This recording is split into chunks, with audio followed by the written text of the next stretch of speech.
Welcome to Be Encouraged. Join me on this heart-healing journey as we learn to navigate life's ups and downs. This is a safe space where you'll be uplifted while learning to uplift others.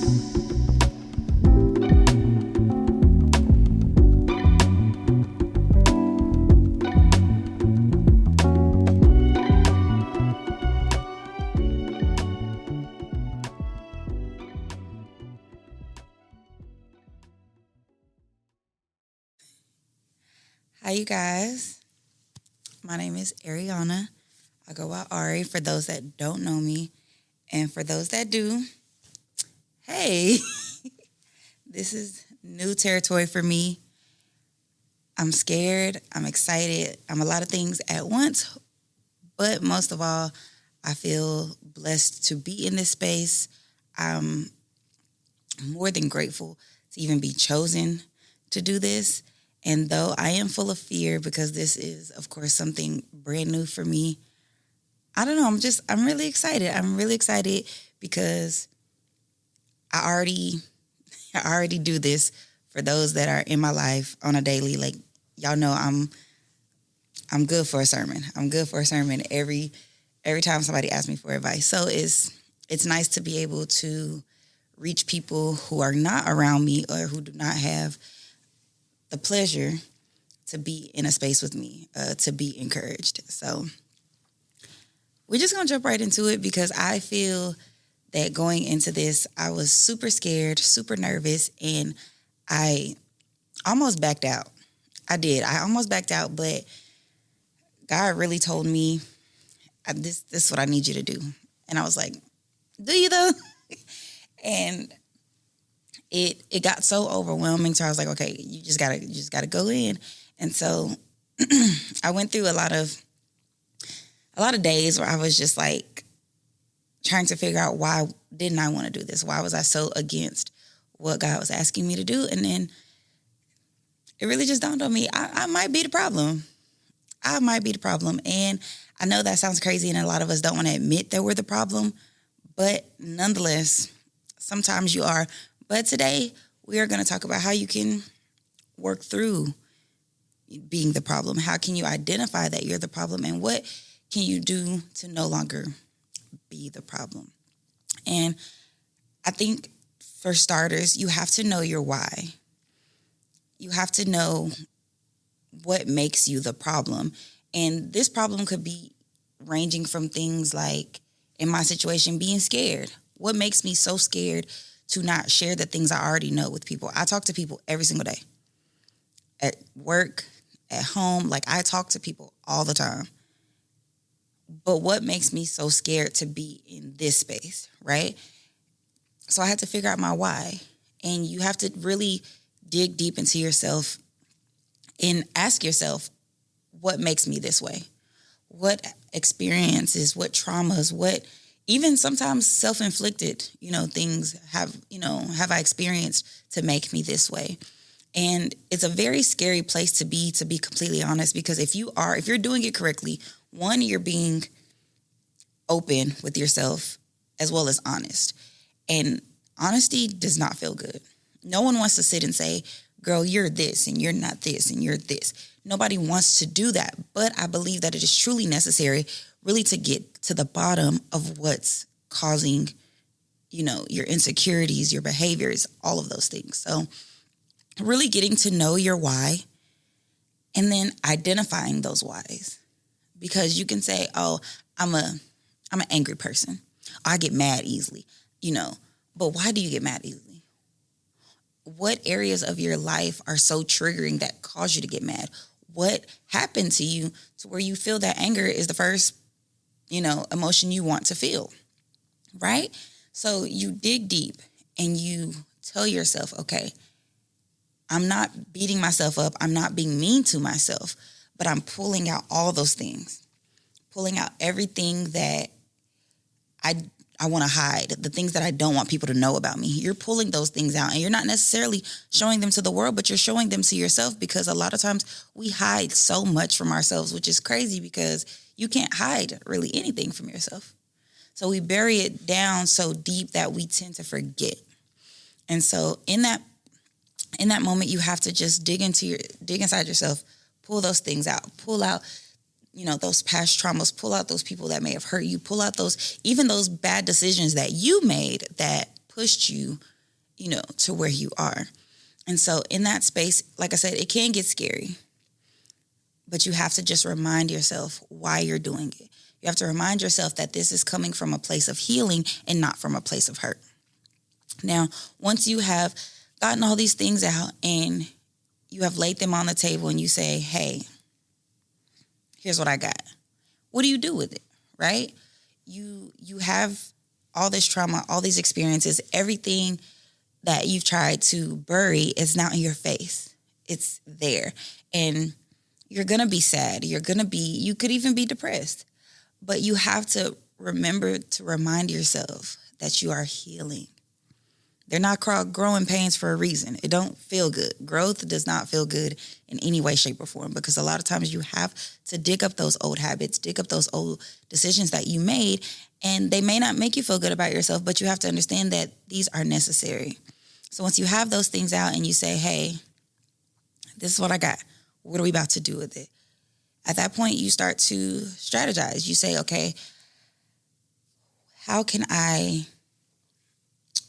grow? How can I move past these behaviors without avoiding them? Because we're so quick to just cut things off. Oh, I'm cutting this person off. I'm cutting this person off. Or I'm just going to avoid this altogether. I'm just going to quit this and start something else. No, you have to look your issues in the face and say, okay, we're going to go past this. We're going to work through this in such a manner that it is no longer an issue, because cutting it off don't mean it's still not there, right? You're literally going to encounter it some other way. It may not be through this person. It may be through the next person. But if you don't fix it, it's still going to be an issue. So you sit down and you say, if I'm getting angry, right? You now know why you're so angry. What can you do in those moments when you find yourself being angry? How can you maneuver around that anger? How can you talk to yourself to where the words that would normally anger you no longer anger you? Because I noticed that even with me, I'm afraid of new things.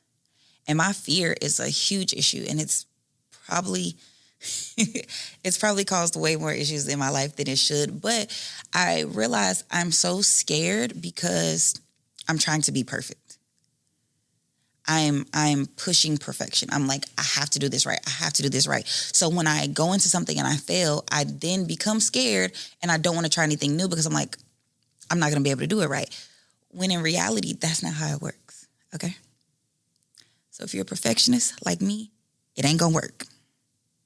You are not going to be perfect. And just because you stop trying to be perfect does not mean you are not capable of success. So I had to take that fear and say, okay, I can't be perfect. I'm just going to continue to get up every day and try new things. Know that I'm going to fail. Know that even if I do fail, I can still try. Failing does not disqualify you from trying at all. I promise you it doesn't. So you have to take your fear and say, how can I move past this? And what I did is I just tried every day. Every day I just try a little harder, a little more. What was I not doing yesterday, that I can do today? And it's really just about planning, because at the end of the day, you know your routine, you know your daily schedule, you know yourself better than anybody, and nobody can fix you like you can. And that starts with planning and being strategic. When you encounter those spaces that remind you of your past, when you encounter those spaces that remind you of the things that you went through, you have to just tell yourself, okay, I am not my past. I am not the things that I've done, because now we're moving forward. So now you're walking into healing, you're walking into growth, so you're no longer that person. So you have to really just keep yourself strong in this process. Constantly pour into yourself more and more and more each day, because it's going to get harder. It's not going to get easier in any way, shape, or form. And anybody who tells you it's easy, lying. I'm just going to be honest. And you just have to keep yourself grounded and just pour so much into yourself to know that you are growing. On the other side of this is going to be the healed version of you. You may not be 100% healed, but you're going to have less scars than you have today. And we just cannot be afraid to do that for ourselves, because we do all these things for ourselves, our little self-care Sundays, and we get our hair done, we get our haircuts, we go get our nails done. But what are you doing for the inside of you? When those nails fall off and that edge up start to look crazy and your ends need a trim, like how do you feel on the inside? Because after all of that, you're going to have to work on yourself. So that is what we're doing here. You have to plan. You have to plan, be strategic, and be intentional about the things that you do. Because don't just wake up one day and be like, I'm going to be better. No. Be intentional. Be hard on yourself and say, you have to do A, B, C, D. You have to, 1, stop procrastinating. You have to work a little harder. You have to get up a little earlier. You have to adjust your schedule a little better. And I only say these things because it works for me. It has worked for me in such a way because procrastination is also another issue for me as well. Why do I procrastinate? Because I'm scared that I'm not going to be able to fill the shoes of who I know I can be. And it really boils down to insecurities. And you have to build that confidence to know that no matter what life throws at you, you're going to be able to work through it. And so I had to sit back and I'm like, okay, we're going to plan our days better. We're going to not procrastinate. In the moment where you find yourself, you know when you're procrastinating, let's be honest. Everybody does. You know when you're procrastinating. So being honest with yourself and saying, okay, I should probably put my phone down. And even if you got to put your phone on silent for 2 hours, put it on do not disturb for 2 hours. Even if you have to do something different for 2 hours, that's okay. Lock in with yourself, because I'm telling you, the amount of stuff you can get done in a small time frame is crazy. When you truly lock in with yourself, like I'm telling y'all, I cleaned my house in an hour and it just I felt like I didn't do it right. But in reality, I just was so used to getting up, doing one thing here. Next thing you know, I've been cleaning for 3 hours and haven't done anything. But I locked in for an hour and I went hard, okay? I went hard. But that just goes to show what planning and being strategic can do for you. So first, identify, know your why. Collect all the information you can about yourself. 2, you take that information and you strategize. Come up with a plan. Come up with ways you can do better. And it doesn't have to be some full-scale outline. It can be just, hey, tomorrow I'm going to get up a little earlier. Start with that. Or tomorrow I'm going to spend less time on my phone. Tomorrow I'm going to, do whatever when I get to work. Tomorrow I'm going to maybe create a boundary, right? You start with something, but you have to have a plan on how you can attack these things, because at the end of the day, you're responsible for it. Nobody else is responsible for you. Nobody else is responsible for your emotions, your triggers. You are responsible for yourself. And lastly, we're going to execute. And this is strictly just doing. It may sound easier said than done, but do it. Even if you have 3 things you want to do today, do better, and you only get 2, you did it. Now tomorrow, aim for 3. Go back to your plan and say, okay, why didn't I get these things done? Okay, here's why. And try again the next day. But every day you get up and you execute.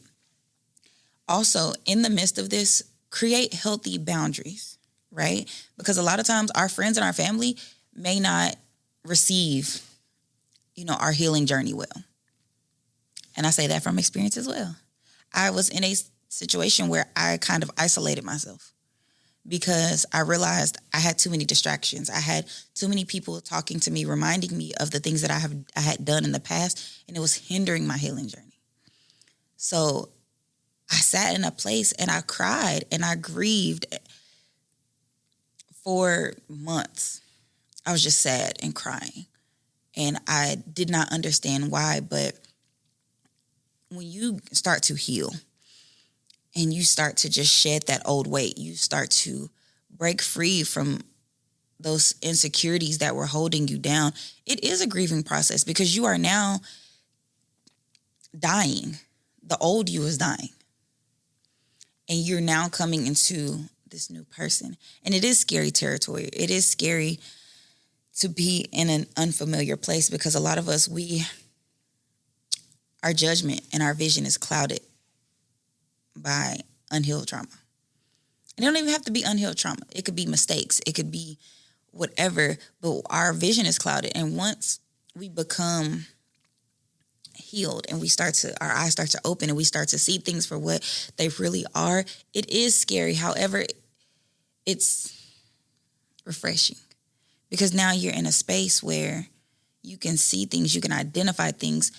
And this is the point where you have to start making those healthy boundaries. Don't let anyone guilt trip you. Don't let anyone belittle you because you have decided to move forward. You have decided to take off, your veil. You really are starting to operate in a healed space, and people will not receive it well.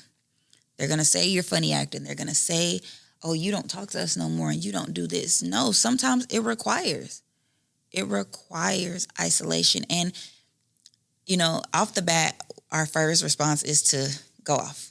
We're going off and we're snapping and we're, all these other things. But you have to handle those situations with grace because it is going to, it's going to make you feel better. Handling people with grace makes you feel so much better because now that you are healing and you're starting to understand things, when you snap at people, that pulls you back to that unhealed place. And so handling them with grace kind of helps you keep your peace and helps you stay light. It does not allow your heart to be heavy. And that's what you want. You want to continue to operate in such a way that your heart does not get heavy. And I don't know, y'all. I don't know. I'm hoping this helps anybody, because let me tell you, there is nothing harder than you're coming from a space of trauma and mistakes and insecurity, and then you break free from that. You now have that confidence, and you're like walking different, and you're talking different, and you're glowing, and you got this pep in your step, and then all of a sudden, here come that family member, that friend, that whoever that knew you when you did these things. But let me tell you something. Let me tell you. It's really, I wouldn't call it jealousy, but it's definitely a form of envy because people are scared of those spaces. They're scared to be in the space that you are now in because they've been operating in such a way for so many years that they don't know what they'd do if they were healed. So don't allow their envy and their harsh words or even their judgment to deter you from continuing to walk in your healed state, because they will, y'all. They will. I promise you. And it's just, it's like it is with anything. Like, you cannot go through life without feeling pain. You are going to, but it's how you handle it. When things come your way, how are you going to handle it? When life starts lifing, how are you going to handle it? And I really pray that whoever needs to hear this, whoever this is for, I pray that my words are kind enough and gracious enough to where you feel helped. Because I was in a space where I was my own help. And I understand some people are not able to do that. Some people are not able to speak to themselves in such a way that allows them to get up. So I will be that voice. I will be that help that anyone needs to be able to navigate. And we're all navigating this together because I'm still on a healing journey myself. I just started a new season of life that is probably hard, probably the hardest thing I've done, because I am having to, like, my old self has to die. My old self has to go away. And so becoming this new person has not been easy. being in this new space has not been easy at all, because it's starting to bring all of my flaws to the forefront. And I'm sitting here like, okay, I can't be the only person in this situation with flaws. Like, but that's not how I'm supposed to look at it. I can only control my behaviors, my characteristics. So that's what I'm doing. And we all gonna do it together. And we're gonna figure it out. Because this right here is brand new to me. I don't know how to feel. And I know I'm not gonna want to watch the playback, but it is what it is. We already here. Ain't no turning back. I'm excited. I hope y'all are excited. I can't wait to bring y'all more content, more encouragement, more love. Like, it's gonna be fun. I feel it. It's gonna be fun. So that's all I got for today. But this week, I just want everybody to figure out a way. Look at yourself and say, how can I be honest with myself? What areas have I not been as open or transparent with myself? And just go into the new year knowing yourself. Go into the new year knowing everything you can about yourself. So when the new year starts, you can just strategize and you can execute, and you won't be in the same position that you were this past year. That's the scariest place you can be, is in the same position. So we're not going to do that. We are going to look at ourselves this week, and we are going to uplift ourselves, but still be honest at the same time. So y'all have a great week. See y'all next time. Thank you for tuning in to Be Encouraged. I hope you enjoyed this week's episode. Remember to like, follow, and subscribe wherever you stream your favorite podcasts.